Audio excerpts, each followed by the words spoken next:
Indonesia has a very wide airspace, and this requires Indonesia to maintain its air with defense equipment that has good quality and quantity and can meet Indonesia's air defense needs. To reduce Indonesia's current air defense shortage, Indonesia is planning to buy advanced fighter aircraft and the latest technology.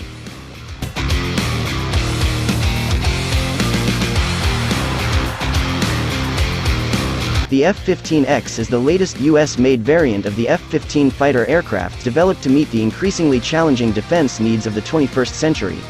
Currently, the F-15EX is included in the list of fighter aircraft that Indonesia is considering buying. Of course, Indonesia's interest in the F-15EX is not without reason. Based on my analysis, there are several reasons why Indonesia has an interest in the F-15EX.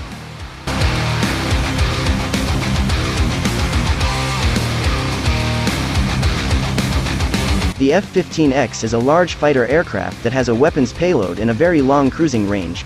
This aircraft has the ability to fly with a maximum speed of 3,017 km per hour and a combat range of 1,271 km. Of course, with this capability, it is believed to be able to cover most of Indonesia's vast airspace.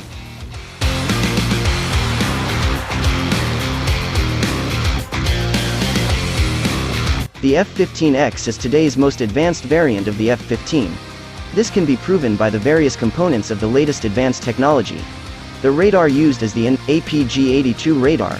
This radar uses AESA technology, which is able to find targets more actively and is resilient to attacks and electronic damage from the enemy.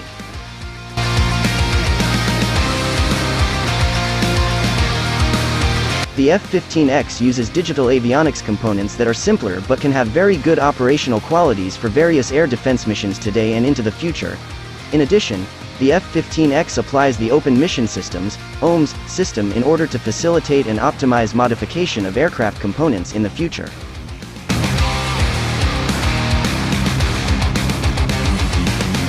The armament carried by the F-15EX is the Glading M61 Vulcan 20mm caliber cannon and is capable of carrying a variety of bombs and missiles.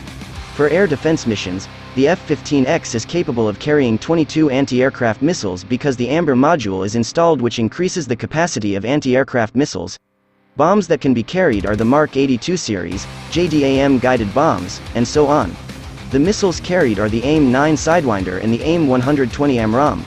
This weapon is already owned by the TNIO, and Indonesia only buys the additional weaponry.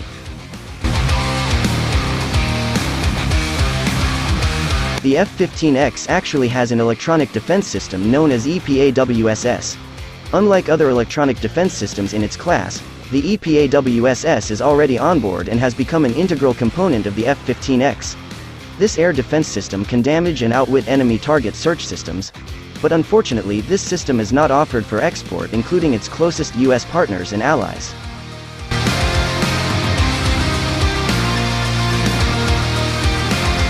In my opinion, if Indonesia wants its F-15EX to still have an electronic defense system, then external electronic defense systems such as the ALQ-131 can be installed, which can be installed by the F-15.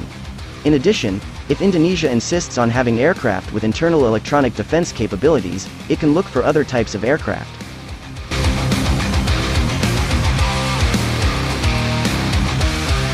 Indonesia itself is also planning to purchase the Dassault Rafale, which has combat components with capabilities similar to the F-15EX and has an internal electronic defense system. Believes that Indonesia's interest in purchasing the Dassault Rafale is an attempt to obtain a fighter with internal electronic defense capabilities that cannot be obtained from the export version of the F-15EX.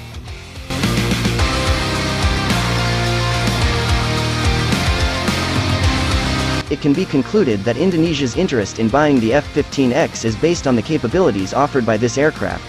The F-15EX is a large fighter aircraft capable of covering most of Indonesia's airspace with a large enough coverage compared to other aircraft in its class. In addition, this aircraft has advanced technological features for today's increasingly challenging and complex air warfare. If Indonesia buys this aircraft, later on, Indonesia's air defense power will increase quite drastically and will be increasingly respected in the region.